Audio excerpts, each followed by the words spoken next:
Hello, everybody. Welcome back to the SecurityMetrics podcast. My name is Jen Stone. I'm one of the principal security analysts here at SecurityMetrics. Very excited about this topic today because it's one that everybody needs to do and a lot of people really struggle with.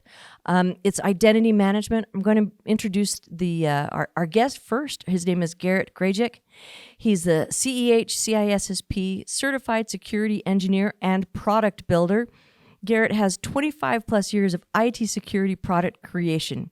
He has 13 U.S. patents for information security products with a focus on application SSO, 2FA, identity assurance, continuous authentication, AI, and blockchain. Garret specializes in creating secure IT products for markets in the financial, healthcare, federal, state, education, and other regulated areas. Products Garret has created resulted in multiple awards, Gartner ranking, and have been sold to more than 500 customers, resulting in $200 million plus in revenue. Garret, thank you for joining me. Thank you. Thank you for scheduling this. I appreciate your time, and I really appreciate your interest and expertise in identity management. Man, this is it seems like everybody that I talk to, whether they're undergoing some kind of a compliance issue or a security audit or general consulting, identity security is something that people struggle with. So maybe kind of give us a high level understanding. What is identity management? Where do people start with it? Wow, this is an apropos question because I recently, as you said, founder of CEO, great. I started another IGA, identity governance product, to manage and help people govern their IAM products. And I was talking to this MSP, he was all real excited, and he's like, Garret, I like what you say. I like your enthusiasm. And Bob, there's always a Bob in the room. Yeah. Bob said, you know what you're talking about, right? But you're going to have to step it back. Okay. And he goes, can you write me a white paper and literally that I would give to a customer and say, this is identity management and this is why you need it. Yeah. He goes, because I can't articulate that. And then it was kind of apropos. And I literally sat down and wrote the outline yesterday and then wrote the whole paper in 20 minutes because I was just like, okay, this is what people need to know. Identity management is, and what I wrote up yesterday was, okay, great. You have, acmetile.com, right? Uh-huh. And this is really, I'm going to start at the low level because very often you start a company, right? Mm-hmm. And rock and roll, you have some applications. You have a payroll app. You have an email app. You have everything app. You have your scheduling app, right? Right. You have your compliance app to the states. You have your tax apps. Okay, guess what? Each one of those usually has an identity and its own identity store. Yeah. Very often, you get on HubSpot and it's got its manager and it manages those users. Great. You get on Salesforce, you create that, and now you got those users. And you get on, G Suite and you create those. Identity management is the concept of let's step back. I don't care if you're Acme Tile or if you're Boeing. You've got all these identities you have to manage, right? Right. And how do you manage them? And this is the real key question in 23, how do you govern them? Mm-hmm. And what that means is everywhere you see right now, I don't care if it's a DOD pushing the CMMC, some acronyms, there you go. That's their new regulation that says all suppliers have to have it. Yeah. But if you're in retail, for the last 25 years, ever since the TJ Maxx hack, you are under what's called PCI DSS, and you have to quantify all your users. Yes. And if you're in healthcare, you're under HIPAA. Mm-hmm. You have to quantify. I can go down the line. So here it is. Not only is identity management important, because that's literally how your employees and contractors do their work, let alone your customers get any data from you, right? But it's also governed. It's governed to do business in the West. Now you're going to be under some governance, and you're going to have to show not only, and this is the key to identity management, no longer is it enough just to provide access. You have to provide why you gave that access. Exactly. So why they need the access, because you have to go on, minimum necessary. access. And so Identity, the principle of least privilege, NIST 853 PRAC-6. Exactly. It's cracking me up that you mentioned CMMC, because my last episode literally was with Katie Arrington of the who used to be the CISA, or the CISO of the DoD, who was the mother of CMMC. So a lot of people are talking about these things out there. These are all very timely topics. And identity management, well, how do you secure what you don't know? So how do you secure what you don't know? Right. And how do you know what you don't know isn't in there having a good time doing dwell time and going through your network? That's a really critical question that's often I will ask people just a couple of questions beyond the actual compliance thing that I tend to talk to them about, because I actually care about security. And the one question that I ask that's a little bit beyond sometimes is, how do you know if someone has set up a privileged account in your systems? How do you know?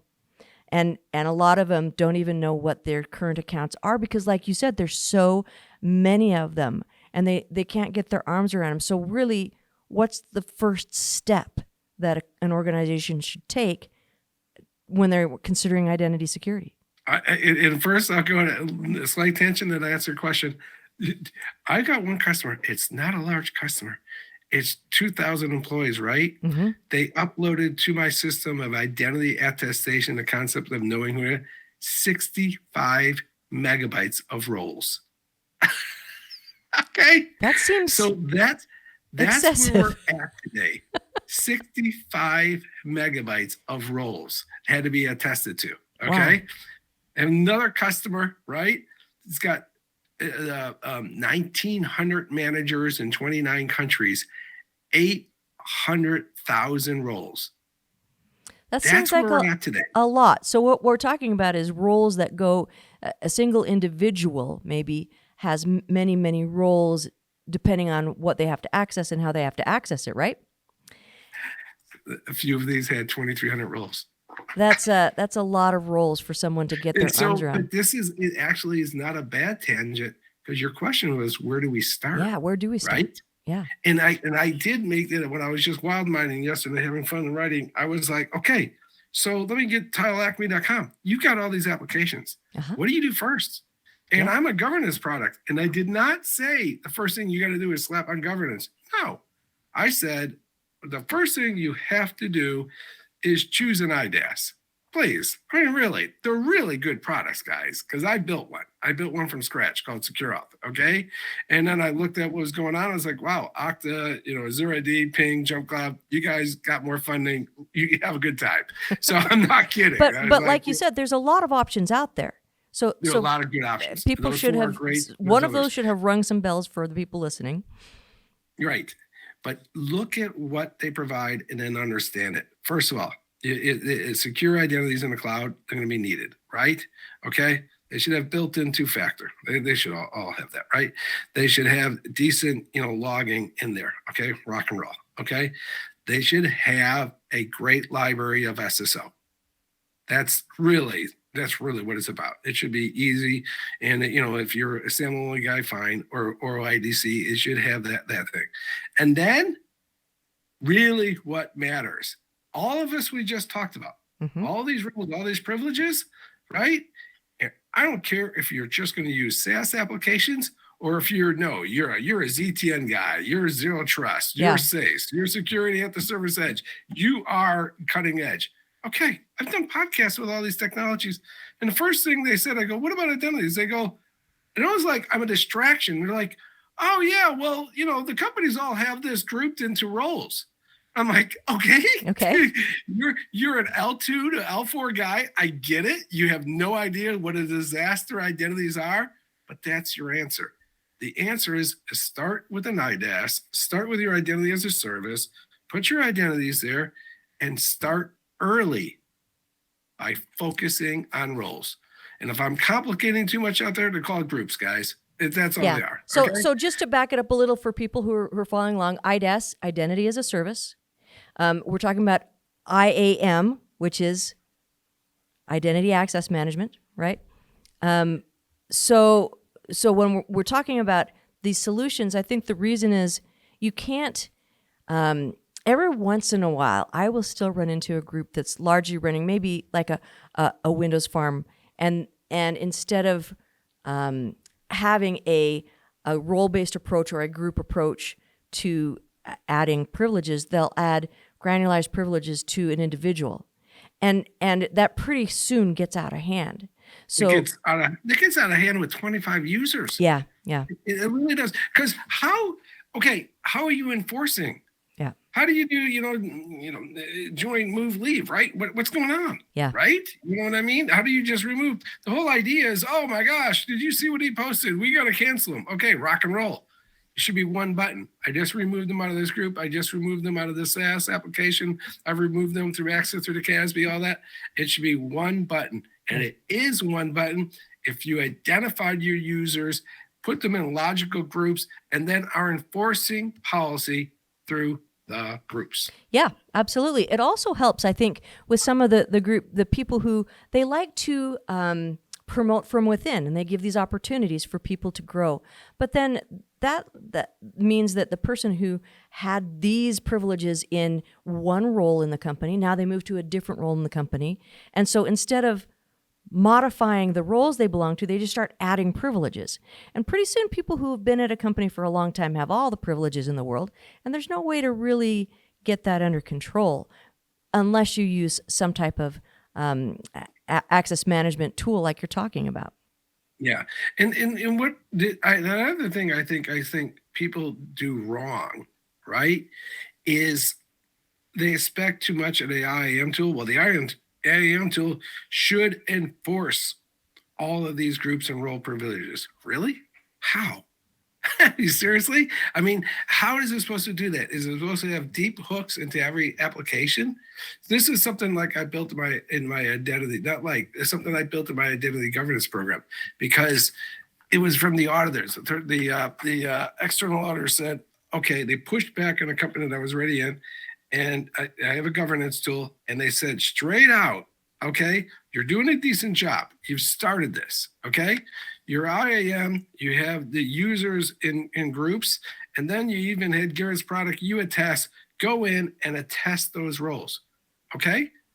All right. Now you also threw at me, because they were financial, and the healthcare did the same thing, you threw at me these other 4 applications that have access to, and this for financial is PIIs, for the healthcare is PHI, and for the DoD CUI. They have access to secure data. Okay. All right. Where's your logical mappings? Right. Right. I mean, okay, you're just telling me this, that they should have access. Really? Why? Why should they have access? And what I literally built into my product was a context of a siloed app, where not only does it identify ghost accounts, right? Bob left 2 years ago, and he's still in this financial app, or he was still in this healthcare app. Okay, no, what it does is quantify the users that are in that siloed app, and then quantifies the group role here in your identity store record. Now, this should be a subset. This should be a subset of this. And it helps you identify your anomalies and all that. And then your audits go a lot cleaner, and more relevantly, your security is a lot cleaner, right? Sure. Because as much as I love IAM, it's not everything. Most enterprises haven't always taken the time to integrate everything, and the governance still needs to be there. But I do, and I will proponent, not from my idea, but from my readings and from the auditors I like, say, start with your users, group them into logical roles, and then enforce those roles. That will scale. Right. And I like what you said there, because as you touched on just briefly earlier, just because somebody should have access, who says they should have access? Right. So that the authorization step. And so a lot of times what I see is there are business processes that are logical and hopefully, and there are business accesses that are required because of these business processes. But where those are detached from privileges, then you start getting into trouble. And so where you talked about, well, let's map these things. What are they supposed to have access to, and why, and who was involved in that question? So a lot of times when only the IT group is left with these requirements, then they don't know why someone should have access or to what degree they should have access. So this really becomes, I think, and maybe you see it differently, but I think this really is much more a business logic question than it is an IT challenge. Yeah, but I mean, we often, I invented a security product called SecurityAuth, and I explain it this way to what I told my team. You guys have to remember, authentication doesn't exist. You don't exist. And they were like, what do you mean? That's how we make our living, all that. I go, no, the user wants the application. Yep. You're just something in between. Mm-hmm. And we're a current state of this for regulations, blah, blah, blah, blah. And that's why I also look at IT. We don't really exist. The business problem exists. We're a translation of the business problem into the enforcement. I like how you put that. Yep. Yeah. We're just listening, and that's what the good thing. I swear to God, when I got this product done, how I built it is all I did is I listened to my buddy Raj, who's a great auditor. Okay, now he works at CDW, was at focal point at the time, and then my IT director friend Kelly, who was my director of IT at SecurityAuth. And I said, how do you guys do an identity audit? And I just took notes. Okay, and I go, the product's going to be the workflow between Raj and Kelly, and that's what it did. So the same thing is true when we ask, okay, the business guy is saying this, right? Is that really an IT problem? Yes, it is an IT problem. It's an IT problem to most accurately map the business product to the technology.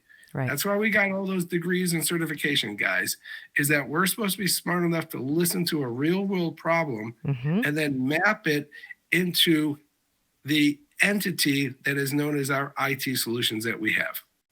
This episode is brought to you by the SecurityMetrics Academy. If you're interested in learning more about cybersecurity, privacy, compliance, related topics, we have a ton of free courses.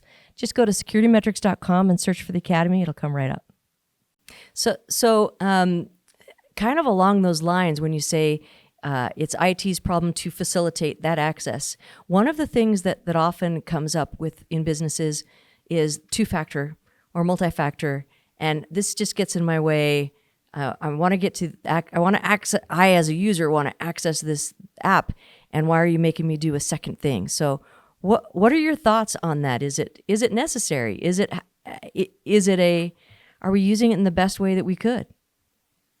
Well, of course not, but that's fine. But is it necessary? Oh, I don't know. I can't name the name because did a lot of backpacking, and there's the things I like about backpacking around the world. No one can sue you. Okay, come back to America, and everyone can sue you for saying hello. Yes, so true. I built a product. It's called SecurityAuth, and it would literally figured out better ways to do X509 authentication, and more importantly, X509 revocation, because it's kind of backwards the way it's written. Well, it's not backwards. They did the best they could with what they had. There was no LDAP, nothing back there. So I redesigned that. Anyways, I went to the customer and they got it deployed and it was great. And they said, Garret, we're a federated entity.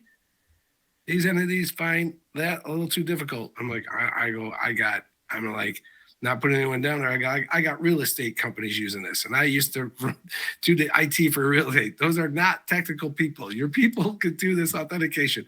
No, dumb it down. You're gonna have to rip the X509 out of it, which was being stored in like Java. It was harmless. And they're like, you got to give it a ding. All right, they made the news, guys. They made the news. They dumbed down my authentication. They literally put no authentication in some points, and they made the news. Multi-million dollar hack on them. Yeah, I think we've seen that. It's pretty critical. You've got to have that multi-factor in there, the two-factor, as you stated. By now. It's just why would you not? And the fact that how I started off this call is the IM players built it in. They built it in for you. There's no reason not to have it. I mean, come on. You can do SMS or you can do push authentication. It's built into Google. I always say that what's going to work long after the bombs fall and all that is going to be the Google Authenticator product. That thing just works, okay? It's no brainer. It just works, okay? So you should do two-factor authentication, And then you should quantify users' roles and then use their secure SSO.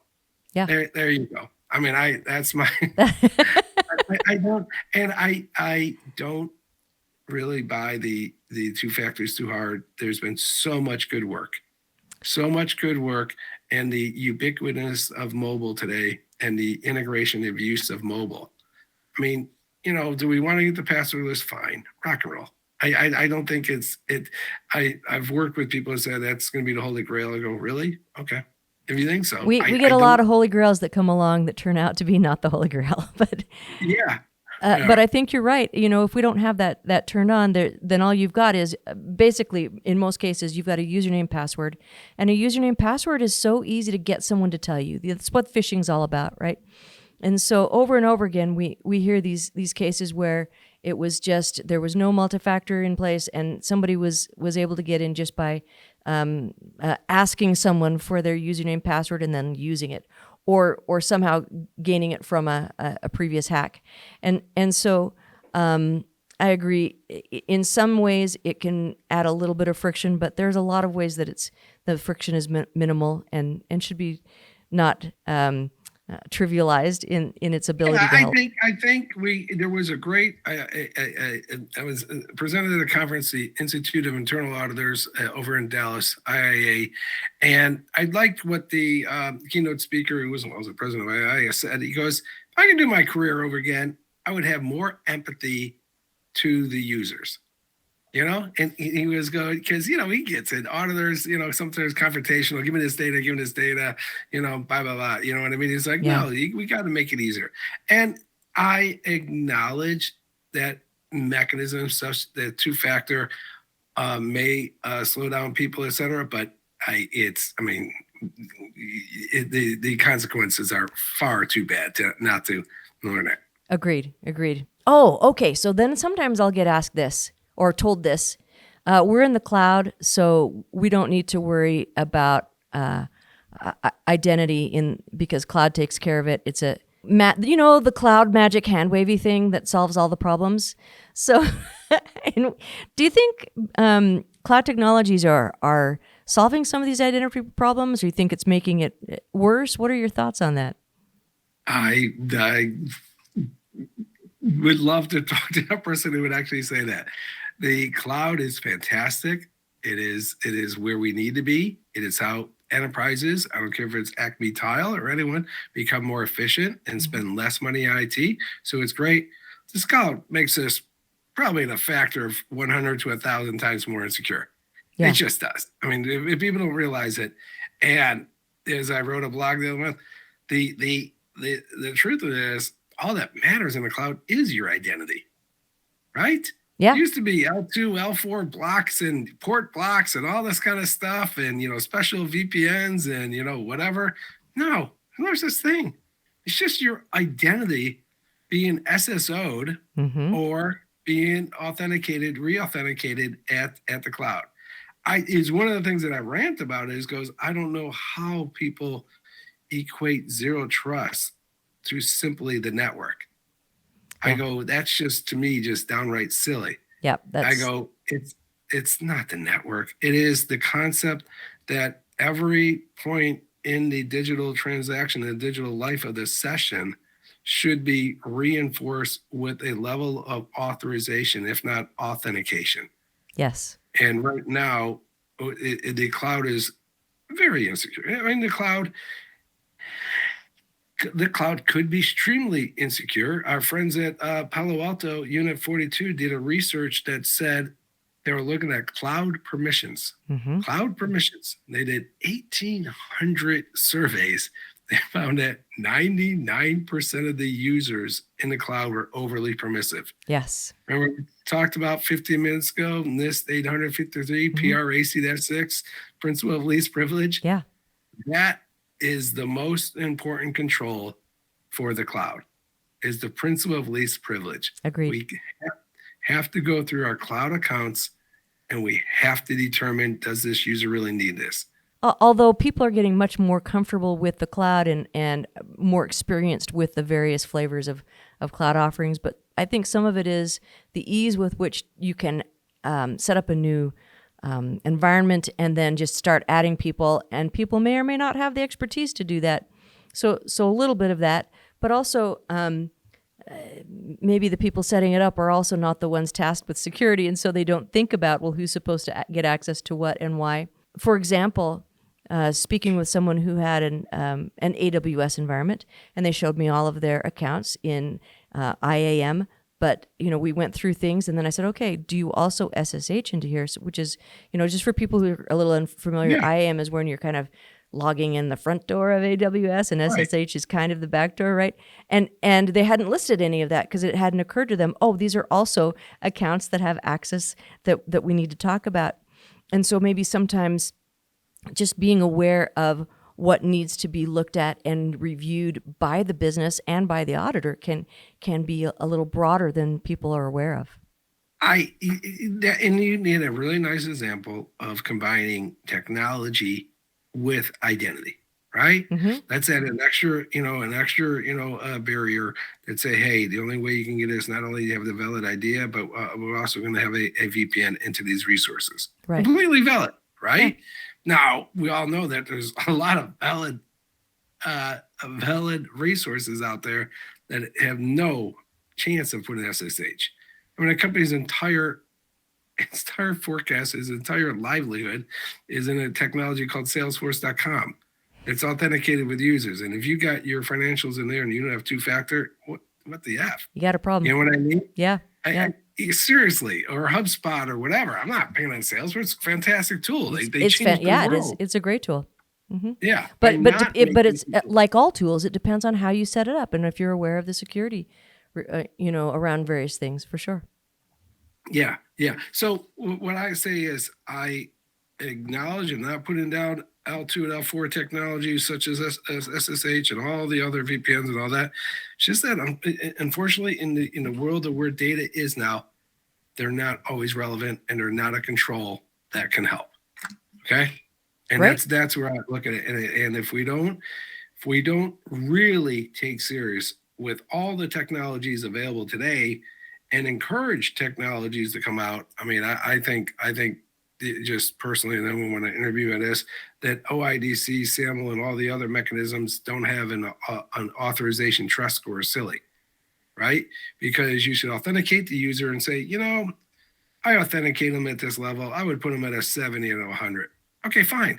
Because maybe he's just looking at the web page, right? Mm-hmm. Okay, but now he's going to here and here, and we just have a single concept of 1-0 for authorization for SSO. I think that's a little dated. Yeah, it's not enough. I think we have to get it up to zero trust where say, I've quantified you here. This is this level. That means you get access to these level of resources.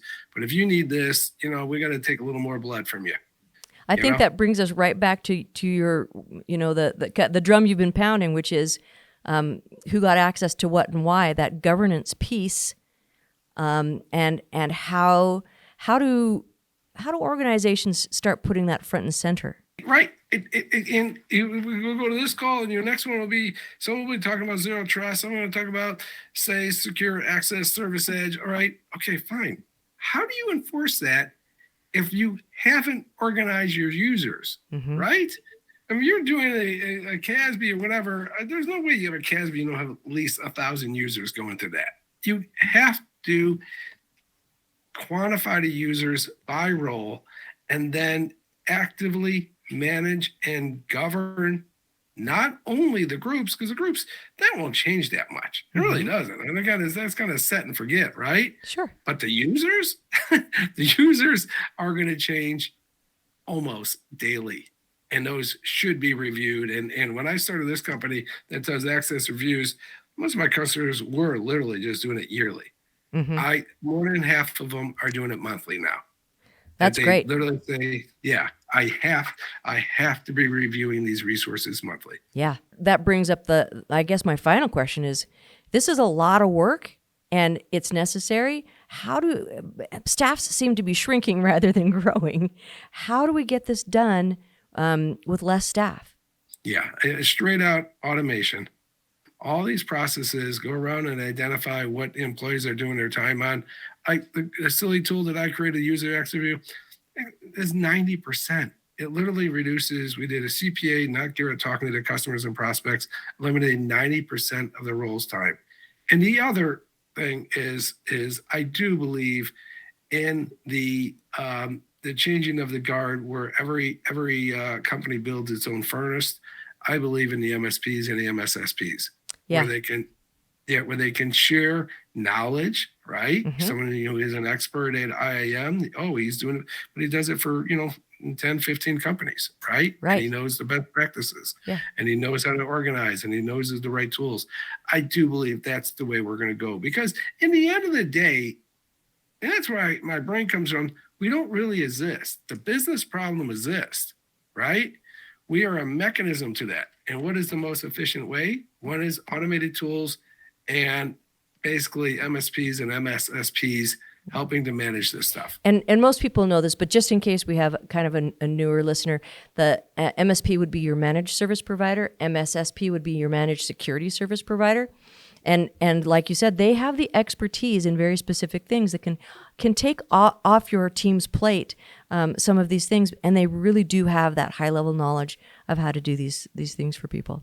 Well, this has been really a really insightful conversation. I appreciate your time. Is there anything, any last words of advice on identity management before we close? It's all conquerable.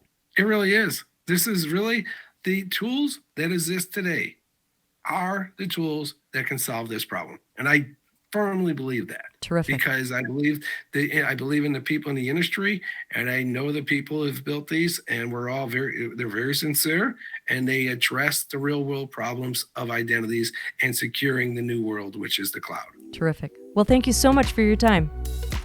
Happiness. Thanks for the opportunity. All right. Bye-bye. Thanks for watching. To watch more episodes of SecurityMetrics podcast, click on the box on the left. If you prefer to listen to this podcast, it's available on all your favorite podcast platforms. See you on the slopes.